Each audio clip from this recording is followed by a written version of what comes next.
Evening guys, हम आज का द इंडियन एक्सप्रेस डिस्कस करने वाले हैं। तो यहाँ पे फर्स्ट न्यूज़ है, winter here no thaw in India China talks another round soon.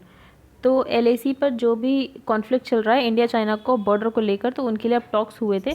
तो उन टॉक्स में तो कुछ आउटकम निकला नहीं है। तो अभी वहाँ पे टेम्परेचर -30 डिग्री सेल्सियस होने वाला, विंटर्स बहुत ज़्यादा आ रहे हैं। तो इंडिया और चाइना दोनों वहाँ पे ट्रूप्स मेंटेन करने में दिक्कत होगी। इसलिए इंडिया चाह रहा है कि ये मैटर सॉल्व हो जाए। तो अब इसमें क्या डेवलपमेंट हुई है? The deadlock between India and China over the military stand of in eastern Ladakh continues. तो ईस्टर्न लद्दाख में जो मिलिट्री स्टैंड ऑफ है वो अभी भी चल रहा है। 8th राउंड ऑफ मीटिंग्स हुई हैं सीनियर मिलिट्री कमांडर्स के बीच में, दोनों साइड्स के, लेकिन कोई भी ब्रेक थ्रू अचीव नहीं हुआ, फेल हो गए कोई भी ब्रेक थ्रू अचीव करने के लिए। बोथ साइड्स हाउएवर एग्री किया है कि एक अनदर राउंड ऑफ मीटिंग्स जल्द ही करेंगे। लेटेस्ट मीटिंग नवंबर 6 को हुई थी, जो कि दोनों साइड्स के डिप्लोमेट्स ने अटेंड की थी, इंडिया के भी चाइना के भी। और दोनों के गवर्नमेंट्स ने एक जॉइंट स्टेटमेंट इशू किया है और उन्होंने बोला है they will push for the settlement of other outstanding issues so as to jointly maintain peace and tranquility in the border areas. कि वो दोनों ही देश की गवर्नमेंट कोशिश करेंगे कि वहाँ पे पीस और ट्रैंक्विलिटी मेंटेन किया जाए। The statement said the two sides had a candid, in-depth, and constructive exchange of views on disengagement along the line of actual control in the western sector of India-China border areas. और constructive exchange of views के हैं इससे related कि जो line of actual control है western sector में, जो oxide चिन वाला एरिया है, वहाँ पे इंडिया चाइना बॉर्डर एरियाज से डील करेंगे। It said both agreed to earnestly implement the important consensus reached by the leaders of the two countries, ensure their frontline troops exercise restraint and avoid misunderstandings and miscalculation। और जो वहाँ पर frontline troops हैं जो भी India China के, उसमें कोई भी मिसअंडरस्टैंडिंग या मिसकैलकुलेशन नहीं होना चाहिए, क्योंकि उससे दिक्कतें क्रिएट होती हैं। अब ये डीमोनेटाइजेशन की ये 4th एनिवर्सरी है, तो इस पर पीएम ने क्या बोला? पीएम का ये कहना है, prime minister Narendra Modi Sunday share data to suggest. उन्होंने डेटा एक दिखाया जिससे ये पता चला है जो ओवरनाइट स्क्रैपिंग हुई है 500 और 1000 के नोट से, उससे क्या हुआ, इकोनॉमी में फॉर्मलाइजेशन आया है, ट्रांसपेरेंसी आई है, टैक्स बेस वाइडन हुआ है और काउंटरफीट करेंसी कर्ब हुई है। डीमोनेटाइजेशन ने हेल्प किया है ब्लैक मनी को रिड्यूस करने के लिए, टैक्स कंप्लाइंस बढ़ाने के लिए और फॉर्मलाइजेशन देने के लिए, और जिससे ट्रांसपेरेंसी बढ़ी है। तो आप ये बेनिफिट्स लिख सकते हैं डीमोनेटाइजेशन के जो हुए हैं। अब हम नेक्स्ट पेज पर चलते हैं। यहाँ पे कोई भी इंपॉर्टेंट न्यूज़ नहीं है, ये तो मैं आपको रोज़ ही पढ़ा रही हूँ। एयर क्वालिटी इंडेक्स क्या होता है, डबल बर्निंग क्या होता है, चंडीगढ़ वाला मेथड भी आपको पढ़ा दिया, पूसा भी पढ़ा दिया। तो ये सब आप रिवाइज़ कर सकते हैं पहले की न्यूज़पेपर से। अब हम नेक्स्ट न्यूज़ की तरफ चलते हैं। जो शिपिंग मिनिस्ट्री है उसका नाम बदला जा रहा है। तो प्राइम मिनिस्टर ने बोला है कि जो मिनिस्ट्री ऑफ शिपिंग है उसका नाम रख दिया जाएगा ministry of port, shipping and waterways. इससे ज़्यादा क्लैरिटी आएगी कि क्या क्या काम करता है, क्योंकि मिनिस्ट्री ऑफ पोर्ट्स का काम भी मिनिस्ट्री ऑफ शिपिंग ही देखती थी, इसलिए उसका नाम चेंज कर रहे हैं। ये कहाँ पर बोला है प्राइम मिनिस्टर ने? जब वो इनाग्रेट कर रहे थे रोपैक्स फेरी सर्विसेज। वो कहाँ पर है? गुजरात में। कहाँ से कहाँ तक? हाजिरा इन सूरत टू गोगा इन भावनगर। तो इन दोनों के बीच में उन्होंने अपनी गवर्नमेंट को इस बात का भी क्रेडिट किया है, वो रियलाइज़ कर रहे हैं कि सी रूट्स का पोटेंशियल कितना हो सकता है और ये कंट्रीज़ के रिसोर्सेज में कितने यूज़फुल हो सकते हैं। तो his government for realising the potential of sea routes and resources in the country and emphasising on vocal for local. उन्होंने बोला अब जब दिवाली के लिए लोकल प्रोडक्ट्स पे ही ज़्यादा फोकस करें। ये रोपैक्स सर्वरी उन्होंने बोला गुजराती पीपल के लिए एक ये दिवाली गिफ्ट है। अब यहाँ पर हम देख लेते हैं कि ये करेगी क्या। ये फेरी सर्विसेज ये डिस्टेंस रिड्यूस कर देगी सूरत और घोघा के बीच में 375 किलोमीटर से 90 किलोमीटर तक, और टाइम ट्रैवल 10 से 12 घंटे तक रिड्यूस कर लेगी। तो इससे in a year around 80,000 passenger vehicles and 20,000 trucks will take benefit of the new service. Farmers भी अपने ईजिली फेरी कर सकते हैं प्रोडक्ट्स, कैटल भी इधर उधर फेरी कर सकते हैं आराम से। For businessman from Surat it will be easier to reach Saurashtra, और बिजनेसमैन के लिए भी यूज़फुल हो सकता है, सबके लिए यूज़फुल हो सकता है। यहाँ पर प्राइम मिनिस्टर ने आत्मनिर्भर भारत के लिए भी बोला है कि ये इंपॉर्टेंट है कि हम ब्लू इकोनॉमी को बूस्ट करें, मतलब ओशियन वाली इकोनॉमी, ब्लू इकोनॉमी को बूस्ट करें, और सी बेस्ड लॉजिस्टिक्स में हम इकोनॉमी को स्ट्रेंथन कर सकते हैं, क्योंकि सबसे ज़्यादा खर्चा इंडिया में लॉजिस्टिक्स पर ही आता है। तो लॉजिस्टिक्स को हम इकोनॉमिकल बनाए, वो सबसे ज़्यादा इंपॉर्टेंट है। The maximum burden of expenditure is on logistics with water transport cost of logistics can be substantially reduced. और उन्होंने ऐसा बोला है अगर हम वाटर ट्रांसपोर्ट अच्छा करते तो हमारी cost of logistics substantially improve हो सकती है। अब हम नेक्स्ट न्यूज़ की तरफ चलते हैं। यहाँ पर नेक्स्ट न्यूज़, यहाँ पे आर्टिकल है मिक्स्ड सिग्नल्स।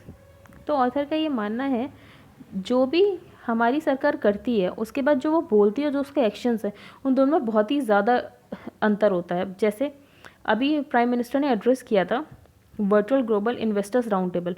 तो प्राइम मिनिस्टर नरेंद्र मोदी ने बोला था कि उनकी गवर्नमेंट वो सब करेगी जो भी ज़रूरी है इंडिया को इंजन ऑफ ग्लोबल ग्रोथ रीसर्जेंस, मतलब ग्लोबल ग्रोथ वापस से रीसर्जेंस के लिए इंडिया को जो करना है वो करेगी इन्वेस्टमेंट का इंजन बनने के लिए। Modi urge global investors to invest in India. Modi ji ने बोला कि आप इंडिया में इन्वेस्ट करें, अगर आप रिटर्न्स चाहते हैं रिलायबिलिटी के साथ तो आप इंडिया में इन्वेस्ट करें, क्योंकि इंडिया ही ऐसा प्लेस है जहाँ पर आप इन्वेस्ट करेंगे तो आपको रिटर्न मिलेगा with reliability. Coming from the prime minister these comments are reassuring. अभी प्राइम मिनिस्टर कोई किसी देश की बात बोलते हैं तो ये कमेंट्स रीअश्योरिंग तो हैं ही। Yet in reality there exist a deep charge between the rhetoric and the actions of government. पर ऑथर का कहना है जो यहाँ पे बोला जाता है हमारी रिटोरिक है और जो गवर्नमेंट के एक्शंस उनमें बहुत ही ज़्यादा डिफरेंस होता है। कैसे?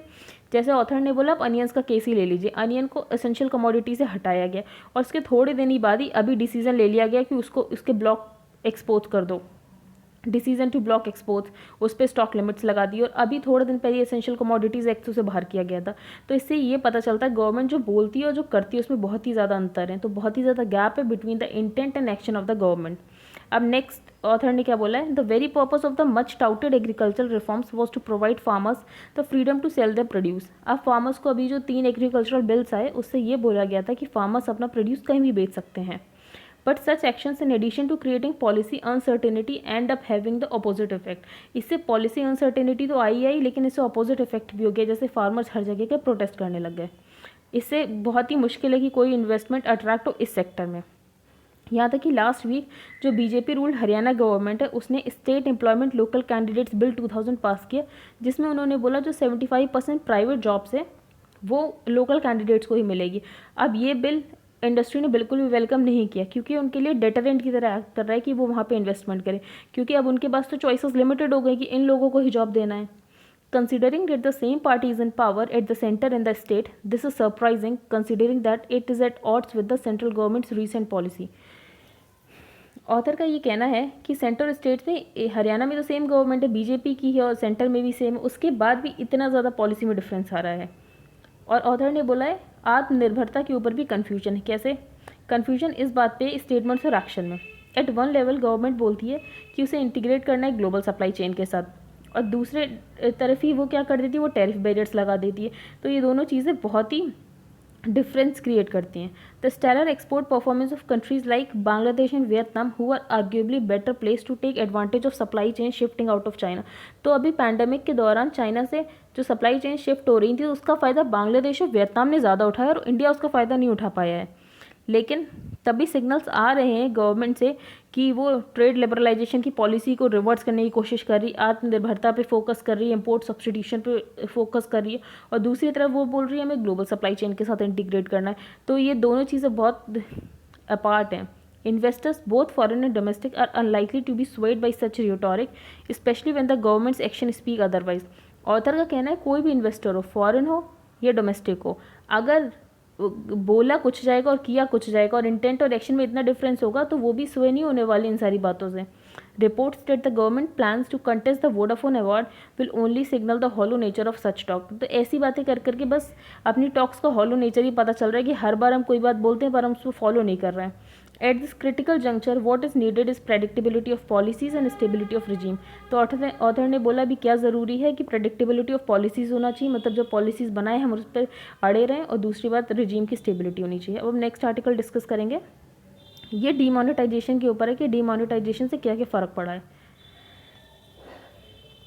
तो यहाँ पर ऑथर ने डीमोनेटाइजेशन को बोला है mainly it was about discouraging the use of high denomination notes. Mainly ये था कि हमें हाई डिनोमिनेशन नोट्स जो कि इलीगल ट्रांजेक्शन्स में यूज़ होते हैं, जिससे हम ब्लैक मनी को कर्ब कर सकें। इस प्रोसेस में देखा गया अगर जब बैन हुआ था हाई डिनोमिनेशन नोट्स तो धीरे धीरे डिजिटाइजेशन होने लग गया था कमर्शियल ट्रांजेक्शन्स का। इससे इकॉनमी फॉर्मलाइज हुई और गवर्नमेंट के टैक्स रेवेन्यूज़ बढ़े।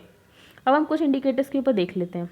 अगर हम लास्ट के 3 ऑड ईयर्स देखेंगे तो कैश डिपॉजिट डेटा, जो लोग अपने पास कैश रखते थे, was analyse to identify person whose cash transaction did not appear to in line with the tax payer profile.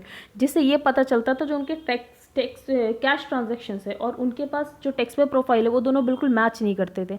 और इससे लगभग 17.92 लाख पर्सनस का पता चला था ऑनलाइन वेरिफिकेशन प्रोसेस से।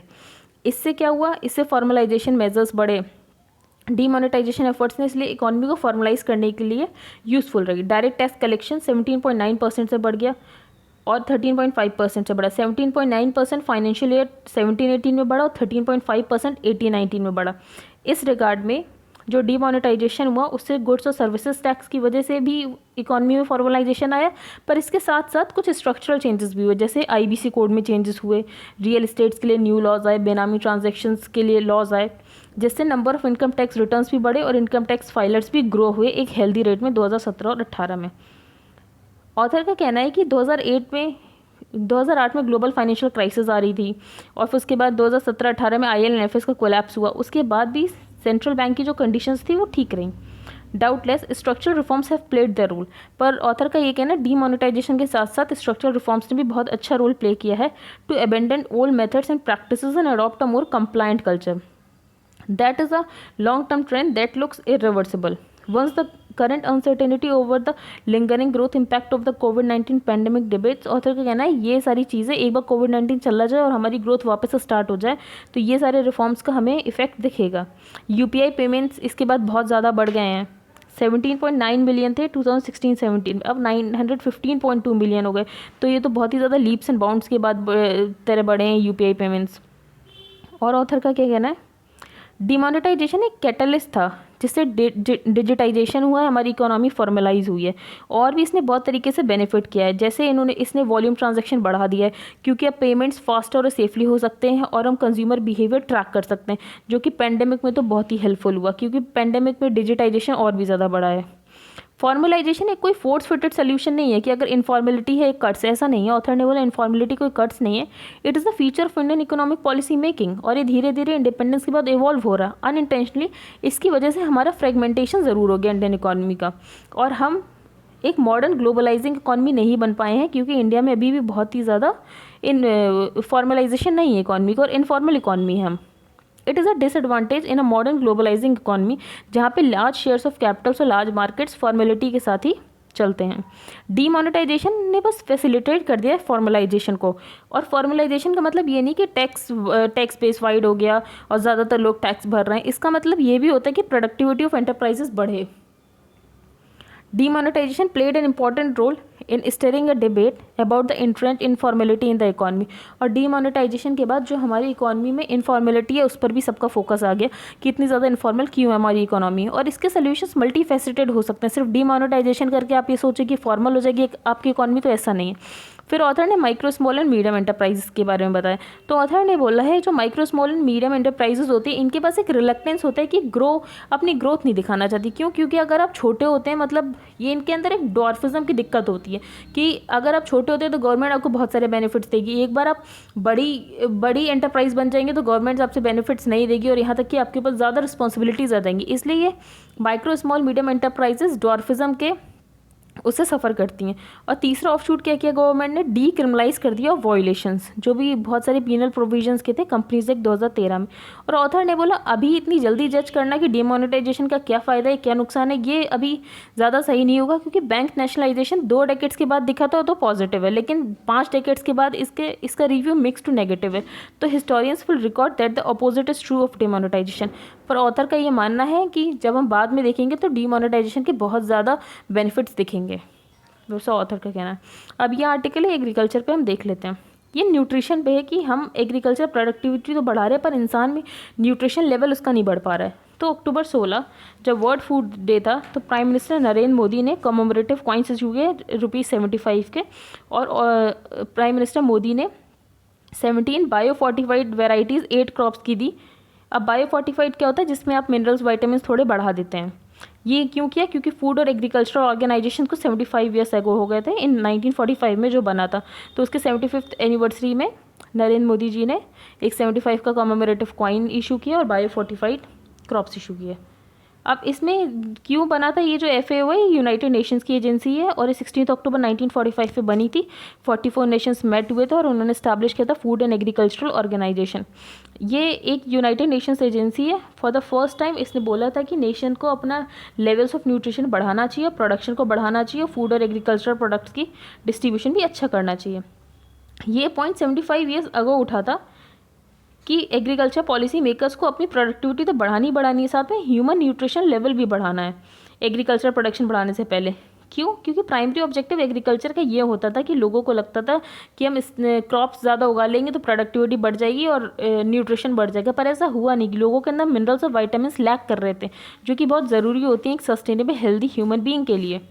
इसलिए हम इन सब में ये भूल गए कि हमें लोगों का न्यूट्रिशन लेवल भी बढ़ाना, हमने सिर्फ इस पे फोकस किया कि एग्रीकल्चरल प्रोडक्टिविटी बढ़ानी है। अब ऑथर ने एक डेटा बताया है कि ऑलमोस्ट 2 बिलियन वीमेन और चिल्ड्रन है जो कि लो और मिडिल इनकम कंट्रीज़ में, उनके अंदर विटामिन ए की कमी है, आयरन की कमी है, जिंक डेफिशिएंसी है, जिसके कारण वो ज़्यादा सिक होते हैं, डेथ ज़्यादा होती है, कॉग्निटिव एबिलिटी ज़्यादा नहीं है, ज़्यादा सोचने की क्षमता नहीं है, और इससे इकोनॉमिक ग्रोथ सिग्निफिकेंटली रिड्यूस हो जाती है। अगर आपका ह्यूमन लेबर ही प्रोडक्टिव नहीं होगा, उसके अंदर इन सारी चीज़ों की कमियाँ होगी, तो वो उस प्रोडक्टिविटी से काम ही नहीं कर पाएगा। और इसमें हाईएस्ट नंबर्स विमेन और चिल्ड्रन के हैं साउथ एशिया से, स्पेशली इंडिया में, जहाँ पे हिडन हंगर की दिक्कत है। पेट तो भर जाता है लेकिन उस न्यूट्रिशन लेवल नहीं मिलता है वो जो होना चाहिए, मतलब एक अमाउंट ऑफ प्रोटीन होना चाहिए, वाइटामिन होना चाहिए, उसकी कमी है। प्राइमरी अंडरलाइंग कॉज क्या है इसका?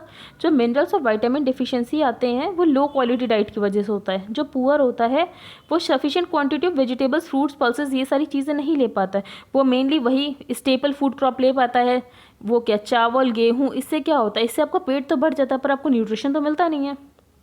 तो ऑथर ने बोला है the poor desire but can't afford to purchase sufficient quantities of vegetables, fruits, pulses and animal products which gram for gram contain relatively high amounts of bioavailable minerals and vitamins but whose prices have been rising much faster than staples like wheat, rice and corn over the past several decades। Author का कहना है जो चीज़ हमें mainly vitamins, minerals देती है उनका price बहुत ही ज़्यादा उससे बढ़ रहा है। No wonder poor people satisfy their hunger by consuming large amount of food staples. Author ने बोला है कि ठीक है वो अपना पेट तो भर लेते हैं high amount of food staples खा के, पर ये सारी चीज़ें मिनरल्स और वाइटामिन वाली वो तभी खा सकते हैं जब उनका इनकम लेवल बढ़े। अब इस प्रॉब्लम को एड्रेस करने के लिए ऑथर ने 2 चीज़ें बताई हैं, 2 ब्रॉड स्ट्रैटेजीज है। पहला, हम जो density of minerals and vitamin है of in the high amounts of food staples that the poor already consume, ये बढ़ा दें। दूसरा is to increase the consumption of nutritious non staple foods, या तो हम उनके नॉन स्टेपल फूड की कंजम्पशन बढ़ा दें। तो पहले में जो हमारी स्टेपल फूड है ना, जो राइस है, उसी को हम बायो फोर्टिफाइड कर दें, उसके अंदर मिनरल्स विटामिन बढ़ा दें, ये कर सकते हैं। या दूसरी चीज़, उनको नॉन स्टेपल फूड्स मतलब वेजिटेबल्स ये सब अवेल करा दें। तो हम इन दोनों में से क्या कर सकते हैं? तो ऑथर ने दोनों ही चीज़ों को कंसिडर किया। ऑथर ने बोला सबसे अच्छी बात यह है कि हम बायो फोर्टिफिकेशन कर रहे हैं फूड स्टेपल्स का, ये अच्छी बात है। The objective then within the sub-strategy of focusing on food staples is to increase densities of nutritious components and decrease the densities of undesirable compounds। तो हम बायोफोर्टिफिकेशन से क्या कर सकते हैं, न्यूट्रिशियस कंपोनेंट्स बढ़ा सकते हैं और अनडिजायरेबल कंपाउंड्स को कम कर सकते हैं। और इसका वन वे क्या है, प्लांट ब्रीडिंग करना, और इसी प्रोसेस को बोलते हैं बायोफोर्टिफिकेशन। ऑथर ने इसके लिए बोला है कि जो प्राइम मिनिस्टर मोदी ने एंडोर्समेंट की थी 8 बायोफोर्टिफाइड क्रॉप्स की, वो कमेंडेबल है, और वो इसके लिए थैंक यू उनको भी बोलते हैं, इंडियन एग्रीकल्चरल रिसर्च इंस्टीट्यूट को, इनके ऊपर ही क्रेडिट जाता है जिन्होंने ये बनाए बायोफोर्टिफाइड क्रॉप्स। और एम एस स्वामीनाथन को भी बोला है कि ऐसे एग्री साइंटिस्ट ने बहुत ही हेल्प की है बायोफोर्टिफाइड क्रॉप्स को डेवलप करने के लिए। और ऑथर का कहना है ये जो बायोफोर्टिफाइड क्रॉप्स हैं इनको हमें वेलफेयर प्रोग्राम्स में भी इंक्लूड करना चाहिए, पब्लिक डिस्ट्रीब्यूशन सिस्टम में, मिड डे मील में, आंगनवाड़ीज़ में, नेशनल न्यूट्रिशन मिशन जिसको पोषण अभियान भी बोलते हैं। ये एक्चुअली कोविड-19 में भी हेल्प करेगा, जो कि कंट्री के वर्नेबल पॉपुलेशन का न्यूट्रिशन लेवल बहुत कम हो गया है। ऑथर ने बोला, अब एक एग्जाम्पल ऑथर ने बोला है कि रिसेंट एविडेंस से पता चला है कि अगर हम नाइट्रोजनस फर्टिलाइजर्स बढ़ा देते हैं तो इससे डेंसिटी ऑफ प्रोटीन, मिनरल और वाइटामिन बढ़ जाता है। और जिंक और आयोडीन भी अगर हम फर्टिलाइजर में बढ़ा दें तो उससे जिंक और आयोडीन डेंसिटी भी बढ़ जाएगी। तो there are synergies in combining these fertiliser strategies with biofortified crops. तो हम ये सारी फर्टिलाइजर वाली स्ट्रैटेजी यूज़ कर सकते हैं बायोफोर्टिफाइड क्रॉप्स बनाने के लिए। फर्टिलाइजर से क्या होता है, उसकी प्रोडक्टिविटी भी बढ़ जाती है। अगर प्रोडक्टिविटी बढ़ेगी तो सप्लाई ज़्यादा होगी, और सप्लाई ज़्यादा होगी तो प्राइस अपने आप कम होगा, तो पूरा अफोर्ड कर सकते हैं। अब ऑथर ने बोला अगर हम वेजिटेबल, फ्रूट्स और पल्सेस की तरफ जाएं तो इनके लिए हमें फंडामेंटल स्ट्रैटेजी चेंज करनी पड़ेगी कि जिससे सबको अवेल हो जाए। तो ऑथर ने इसके लिए क्या बोला है, 2 फंडामेंटल पॉइंट्स। पहला, प्राइमरी ऑब्जेक्टिव ये होना चाहिए कि इनका प्राइस लो किया जाए। दूसरा, these food items will very greatly by country depending on dietary patterns. For example, operation flood से क्या हुआ, तो ऑपरेशन फ्लड से मिल्क की कितनी ज़्यादा प्रोडक्शन बढ़ गई थी और एफिशिएंसी भी बढ़ गई थी, जिसके कारण सबको अवेल हो पाया। तो ऑथर ने बोला सेम ही हम ऐसा कुछ कर सकते हैं फ्रूट्स, वेजिटेबल्स, इन सब के लिए। तो ऑथर ने बोला कि हम बायोफोर्टिफिकेशन करके और ऑपरेशन फ्लड जैसा कुछ वेजिटेबल्स वगैरह में करके हम बढ़ा सकते हैं। और नेक्स्ट न्यूज़ की तरफ चलते हैं। In a mirror of economy agricultural exports grew. यहाँ पे ऑथर ने बोला है जो इंडियाज़ के एग्रीकल्चरल एक्सपोर्ट्स हैं वो बढ़े हैं इन डॉलर टर्म्स ड्यूरिंग अप्रैल सितंबर। और जहाँ पे मर्चेंडाइज एक्सपोर्ट्स घटे हैं 21.2% से, वहीं पे एग्रीकल्चर एक्सपोर्ट्स बहुत ज़्यादा बढ़े हैं। It also mirrors a larger trend of the farm sector doing reasonably well. तो इससे ये तो पता ही चल रहा है, जबकि रिजर्व बैंक ऑफ इंडिया ने बोला है कि ये कॉन्ट्रैक्ट होने वाली है इंडियन इकॉनमी बाई 9.5%। उसके बाद भी एग्रीकल्चर एक्सपोर्ट्स बढ़े हैं। कमोडिटी वाइज देखें तो किस में सबसे ज़्यादा है, तो राइस सबसे ज़्यादा बढ़ा हुआ है। The star performer has been rice with the value of shipments increasing by well over और फिर उसके सेकंड नंबर पे शुगर है और थर्ड नंबर पे कॉटन है। तो आप ये याद रखते हैं, इन तीनों में बहुत ज़्यादा एग्रीकल्चर एक्सपोर्ट्स हमारे बढ़े हैं। अब हम नेक्स्ट न्यूज़ की तरफ चलते हैं। अब जो बाइडन इलेक्ट होके आ गए हैं अमेरिका के प्रेसिडेंट, तो वो क्या क्या चेंजेस कर सकते हैं। तो यहाँ पे पहला चेंज है कि वो पेरिस क्लाइमेट एग्रीमेंट में वापस से जुड़ जाएंगे। He will send a letter to the United Nations indicating that the country will rejoin the global effort to combat climate change. तो जो पेरिस क्लाइमेट अकॉर्ड है वो उसमें वापस से इंगेज हो जाएंगे। दूसरा, उन्होंने बोला वो rights of government workers to unionise, जो गवर्नमेंट वर्कर्स के यूनियनाइज का राइट है वो वापस से रिस्टोर करेंगे, जो कि ट्रंप ने हटा दिया था। He has promise to order a new fight against homeless and resettle more refugees fleeing war. जो भी रेफ्यूजीज आते हैं वो उनको रीसेटल करने होने देंगे अपने यहाँ, और होमलेस के खिलाफ एक लड़ाई करेंगे जिनको उनके देश से निकाल दिया जाता है। और क्या है, और यूएस प्रेसिडेंट इलेक्ट होके हैं जो बाइडन, उन्होंने बोला है वो काम करेंगे अमेरिकन सिटीजनशिप लगभग 11 मिलियन अनडॉक्यूमेंटेड इमिग्रेंट्स को देंगे, जिसमें से 5 लाख लगभग इंडिया से हैं। और वो क्या करेंगे, 95,000 रेफ्यूजीज एनुअली उनको वहाँ पे सिटीजनशिप देंगे according to a policy document, जो कि एक पॉलिसी डॉक्यूमेंट उन्होंने रिलीज़ किया था। इसमें मेनली 5 लाख लोग इंडिया से भी बेनिफिट होंगे। H1B वीज़ा की जो फैमिलीज़ हैं उनके लिए भी उन्होंने बोला है कि वो रिलैक्स करेंगे। तो Biden is expected to reverse the move of the Trump administration to revoke work permits to spouses of H1B visa holders, which had adversely impacted many Indian families। तो हमें काफ़ी चेंजेस देखने को मिलेंगे, और बाकी चेंजेस जो आएंगे वो तो हम पढ़ते ही जाएंगे डेली। अब नेक्स्ट न्यूज़ की तरफ चलते हैं। 4 years since demonetization, cash in system steadily rising an all time high। तो ये रिपोर्ट है 4 साल के बाद अब देखा जा रहा है कि कैश सिस्टम में बहुत ही ज़्यादा बढ़ गया है। जब डीमोनेटाइजेशन हुआ था तब कैश था 17.97 लाख करोड़ और अब कैश है 26.1 लाख करोड़। तो ये देखा जा रहा है कि डिजिटाइजेशन तो हुआ है, पर उसके बाद भी इतना ज़्यादा कैश है इकॉनमी में। अब आरबीआई की डेफिनेशन के हिसाब से कैश क्या माना जाता है, तो currency with public is arrived at after detecting cash with banks. तो बैंक्स के पास जो कैश है उसको हटा दिया जाता है, उसके बाद देखा जाता है कि करेंसी इन सर्कुलेशन कितनी है। तो ये रेफर किया जाता है to cash or currency within a country that is physically use to conduct transaction between consumers and businesses. तो बैंक के पास जो कैश होता है वो इंक्लूड नहीं किया जा सकता है। पर एक और चीज़ यहाँ पे बोली गई है, what needs to be taken into account is the currency to GDP ratio. तो ये है जो करेंसी टू GDP रेशियो वो डाउन हो गया डीमोनेटाइजेशन के बाद, क्योंकि अभी तो इकॉनमी थोड़ा उसमें जा रही है, नेगेटिव में ग्रो हो गई थी अभी इसकी वजह से, which had come down after demonetisation but this would have gone up in late with the decline in the growth. तो ये मानना है कि ये जो नंबर्स हैं, जो करेंसी इन सर्कुलेशन है, ये कोई एब्सोल्यूट नंबर्स नहीं है और ये कोई रिफ्लेक्शन ऑफ रियलिटी नहीं है, क्योंकि करेंसी टू GDP रेशियो में GDP पे भी तो ध्यान दिया जाएगा ना कि GDP ग्रो हो रही है कि कम हो रही है, जो कि भी कम हो रही थी। I think that's it for today. Thank you and have a nice day.